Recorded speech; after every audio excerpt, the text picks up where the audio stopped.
After The Mandalorian Season 3, which in hindsight I thought was atrocious, I was apprehensive about Ahsoka. I was not excited for this show at all, really, which is a shame because I absolutely adore the character. And so it makes me happy to be able to sit here and tell you that I thought the first 2 episodes of Ahsoka were an almost perfect series setup, and they were also really good individually too. Now yes, it is only 2 episodes in, but like The Mandalorian Season 1 and Andor, this show feels like it has the highest levels of production quality. It captures the cinematic aspects of a space opera in every level of its production, and to me it really did capture the essence of Star Wars. Now there will be spoilers in this review, so you have been warned. So to my surprise, Ahsoka starts off with an opening crawl, and while I liked the ominous music and the red text, I wasn't overly keen on the presentation. The whole point to me of an opening crawl is to kind of set the stage in a grandiose way befitting of a space opera. However, in this show, it's kind of like somebody just wrote down some text on Photoshop and then keyframed it in, and it just feels really visually flat. I can only speak for me, but I think it would have been fine if they just used a normal title crawl and then gave it that variation of the red text and the ominous music, but it seems like they're afraid to use the title crawl in anything other than the movies, and they shouldn't be. Now, the very beginning of this show is kind of like a dark and twisted mirror to the Phantom Menace, which I thought was really cool. But it opens up with a New Republic cruiser being attacked by 2 Force users who are hunting for Morgan Elsbeth from The Mandalorian. These 2 are just basically cutting their way through the entire ship, and this opening sequence was really fun to watch. It was well shot, and they are revealed to be Baylan Skoll, whose actor Ray Stevenson passed away recently, which is extremely saddening because he is wonderful in this show, and then Shin Hati, his apprentice. Both Baylan and Shin are brilliant additions to Star Wars, and they are very imposing in different ways. Baylan as a character is quite noble in the way he carries himself. His physicality, his size, his stature is enormous, and the way he speaks at times gives off more of a Count Dooku vibe than anything else. Whereas with Shin, you can tell that the girl is kind of unhinged, and they play off of each other really nicely. You can see that Baylan has her on a leash, and full credit to the actress who plays Shin, because you can tell that she is desperate for every ounce of approval from her master, and her facial expressions and her body language alone tells you everything you need to know about her, which is great acting. We then immediately snap over to Ahsoka, who is rummaging through these ruins looking for some kind of artifact, and the opening from here on becomes really quite slow paced. In fact, this is quite indicative of the whole show in general. You'll notice that shots and a lot of sequences are more drawn out, and not necessarily in a bad way, but there's not as many cuts. This is a little bit surprising to me because Star Wars Rebels is a very fast-paced show because it's short, and I feel like slower pacing might put off some Star Wars Rebels fans who are used to that. But for me, I love slow-paced storytelling, and I think it's done to really good effect here most of the time. Anyway, Ahsoka ends up finding some interesting looking ball thing which is revealed to be a star map. Not Rakatan, sadly, but when she tries to leave, she is blocked off by a bunch of assassin droids that we saw from The Mandalorian Season 2. So, in typical Ahsoka fashion, she dispatches these droids in a scene that I thought was very entertaining. She kind of lures them in close and then jumps back down into the ruins, and then she starts cutting holes in the ceiling, causing some of the droids to drop into the ruins, splitting them all up. The way this was shot felt like something that came straight out of Star Wars Rebels. It was a bit cheesy, a bit silly, but it was really fun, and I had a smirk on my face throughout the whole thing. However, one of these droids ends up having some massive bomb for a self-destruct, so she starts sprinting like a crazy person, and she calls in Huang, the lightsaber droid from the Clone Wars, who looks brilliant in live action, who is piloting her ship, and she just manages to make it onto the ramp in time before the explosion reaches her.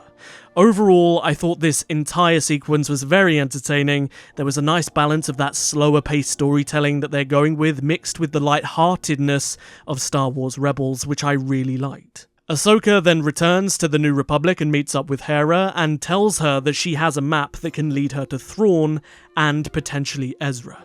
And this was the thing that Morgan was looking for, Morgan being an ally to Thrawn. However, this thing is ancient and very artistic, and so Hera suggests going to Sabine for help to open it. However, Ahsoka is reluctant, and it's implied that Sabine and Ahsoka have some kind of difficult relationship. So, I actually thought the live-action version of Hera looked pretty good. Her presence in this show so far is very much to be a motherly figure in a way, a comforting figure, much like she was in Rebels. So, basing my opinion off these 2 episodes alone, I think the transition from cartoon to live-action has gone pretty well so far.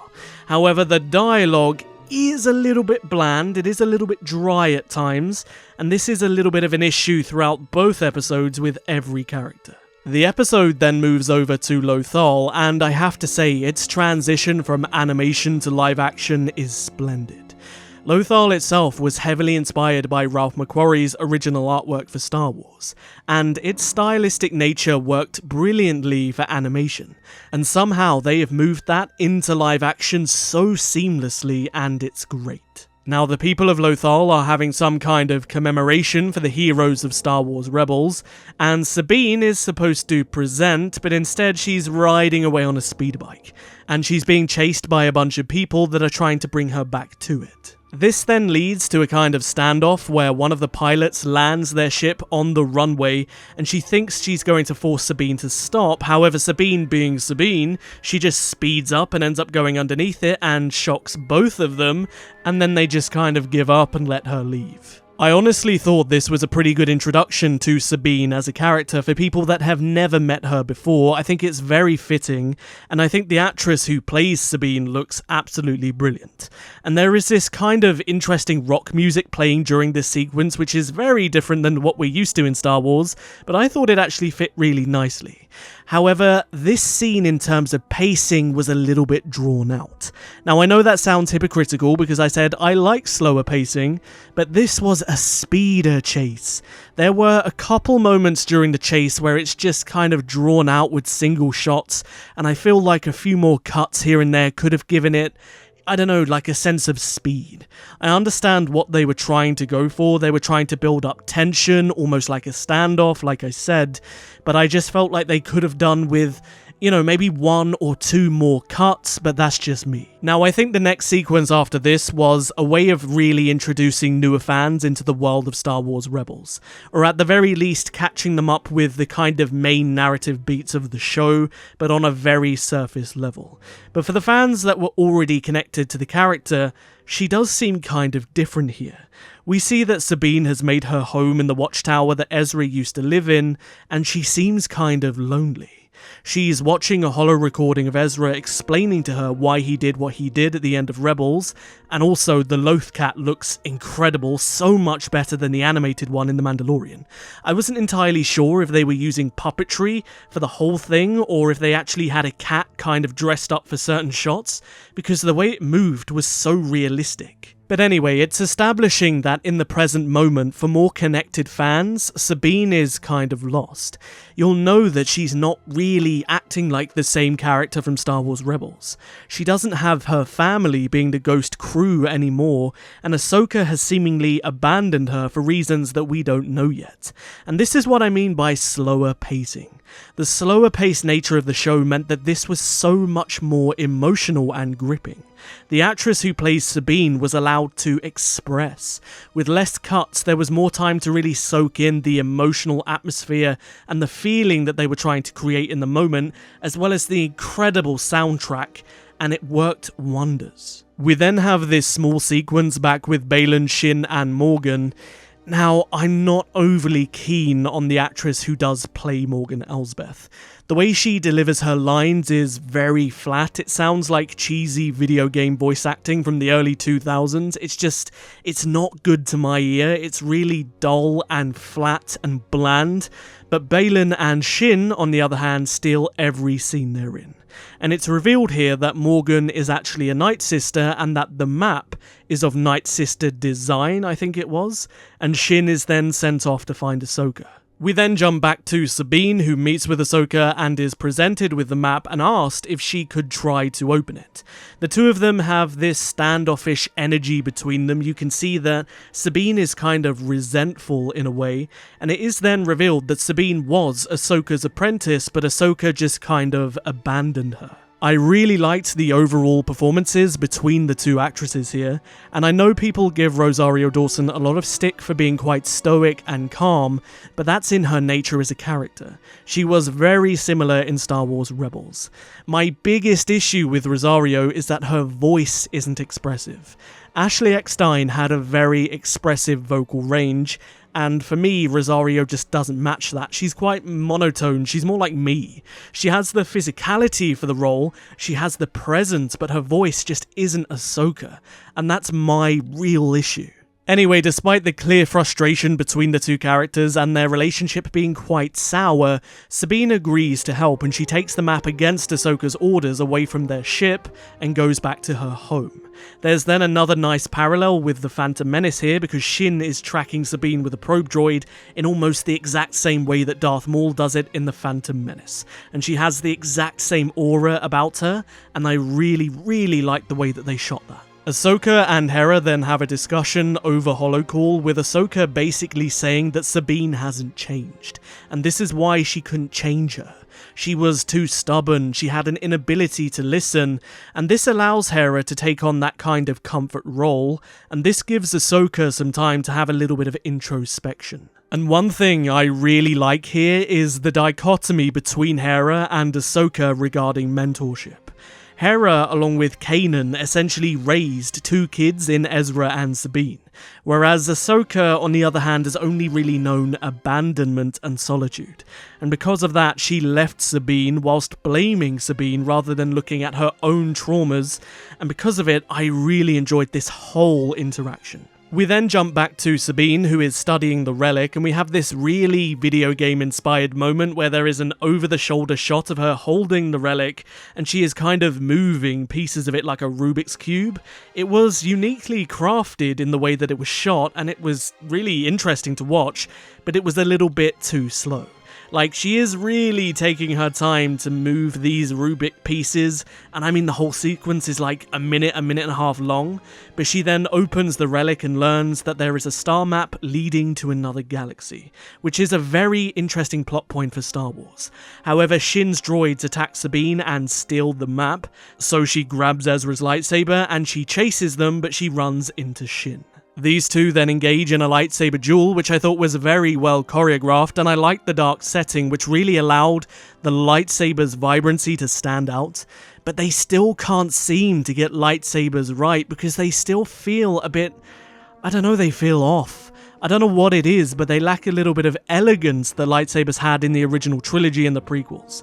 They come across more like baseball bats hitting each other than visceral blades.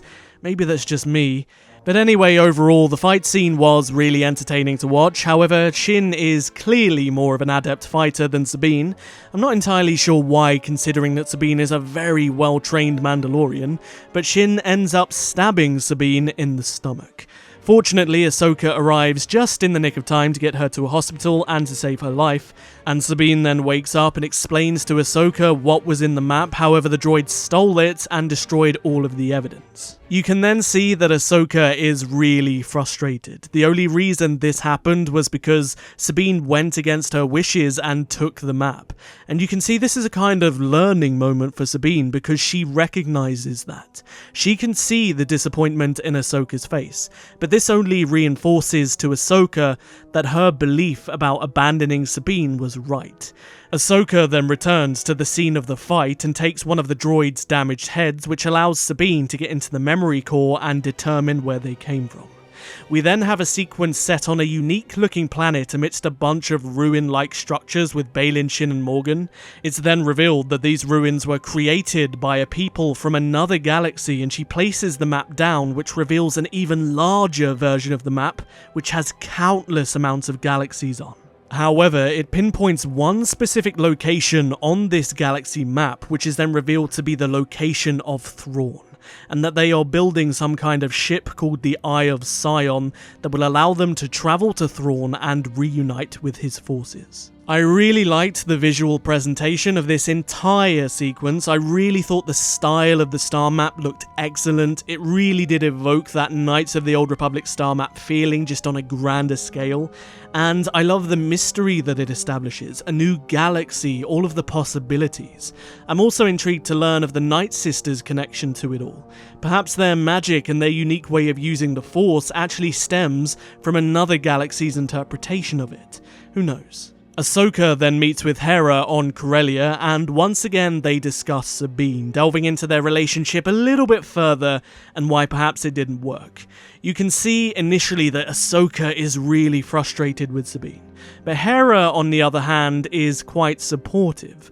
Again, a real nice dichotomy of the two mentor characters. Hera recognizes that Sabine made a mistake, but at the same time knows what to say and knows that without her, they wouldn't have got to where they are now.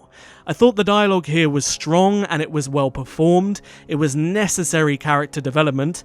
However, the background was a little bit jarring at times. They were slowly moving on a speeder through a big Corellian shipyard as they were talking, and there was something about it that just felt really green screeny, or perhaps it was the volume, I don't know, but it just didn't look right to me. Unsurprisingly though, they end up getting attacked, as it turns out the people who run the shipyard are actually Imperial extremists, and they were supplying hyperdrive materials to Morgan and her allies.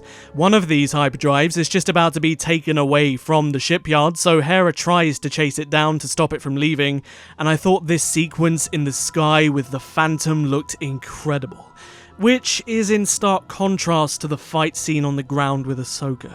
Ahsoka is being attacked by an Inquisitor called Marok, I think, and the visuals for me in this section were really quite off. And it was a little bit jarring going back and forth between the exceptionally good-looking sequence in the sky, where this freighter carrying a hyperdrive is shooting flak cannons at the Phantom and they're exploding in the sky, and you can see all of the city moving below and the ocean. It just looks great. And then you go to the ground in this fight scene with Ahsoka, which is choreographed well, don't get me wrong. The fight scene is decent, although maybe a little bit slow. And Ahsoka's white lightsabers with the environment just looks like she's swinging sticks. There's some shots where it legitimately looks like there is no visual effects on the lightsabers at all. I felt this was really quite unimpressive visually. But then we meet Chopper again, and I totally forgot about it, because I absolutely love Chopper, and he is brilliant in live action. As Hera is chasing the hyperdrive, she is chatting to Chopper, who is outside of the ship trying to throw a beacon onto the freighter, and he is just being a sarcastic and annoying as always, and he transitioned so perfectly into live action. Now, of course, the hyperdrive does manage to get away, but Chopper does also manage to throw the beacon onto it, and Shin breaks the fight up on the ground and helps Marok escape. There is also this slick little shot of Marok pulling his lightsaber back as he is on the ramp of the ship as it's flying away, and Ahsoka just kind of dodges it really smoothly. It's a very small thing, but I thought that was really cool. The rest of this episode then kind of focuses on Sabine. She talks with Huang about the Jedi training and how that she doesn't seem to have the making for a very good Jedi, to which Huang hilariously agrees with her. He says that her affinity for the Force is extremely low, and that even lesser Padawans that he used to know were probably more powerful. However, even so, Ahsoka still chose her and still relies on her, and I think this really resonates with Sabine. Unlike so many Jedi of the past, she realizes to Ahsoka that it's not her power in the Force that makes her special. It's her humanity, or should I say her Mandalorianity, her resilience. It's the strength of her character. And as a big fan of Knights of the Old Republic 2, I love this. The episode then starts to wind down with Sabine reconnecting with her Mandalorian heritage. She cuts her hair into the same style that we see at the end of Star Wars Rebels, and she dons her armor again. She then calls Ahsoka, telling her that she is ready to try to train to be a Jedi. And Ahsoka also realizes through her introspection over the course of the 2 episodes that she is also ready too. We then almost get a one-to-one recreation of the final scene of Star Wars Rebels, indicating this premiere was kind of leading up to that, except they made Ahsoka a little less Gandalf the White, which was a shame. The episode then ends with our villains standing aboard the Eye of Sion talking about Thrawn and his return, and again I really like this bit because there was a moment with Balin where he clearly showcases that he's not evil, maybe a dark Jedi. He has admiration for the Jedi and the Order, and he even says that it would be a real shame to kill Ahsoka because she is one of the few remaining Jedi. And then the episode ends. And again, for me, Balin is such a standout in this show so far, and I'm really glad to see that the first episode was dedicated to Ray Stevenson. But overall, I thought the 2 premiere episodes were really, really good. In terms of setting up the story, I think it's almost perfect. Not only has it set up mystery, it's had its own little character arcs. There was a lot of great character dynamics, development and interactions, great visuals, although some dodgy ones, good action, and it introduced 2 brilliant villains, and it's taken me from not caring about the show at all really to I'm actually really hyped to see next week's episode. I want to know where this story is going now. I want to know if they're going to play it safe or if they're going to do something really, really interesting. Also, one thing I have to mention is the music of this show. Oh my god. I have been hypercritical of the music in Star Wars shows for years because it has been really, really lackluster. But the soundtrack in this series is so good.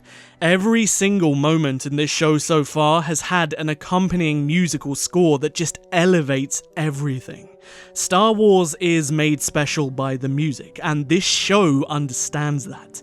Literally from the very beginning, as soon as that little piano piece started playing with the villains, I had chills because I just knew that they weren't messing around with the show's music, which takes a lot from Star Wars Rebels while also introducing some new stuff.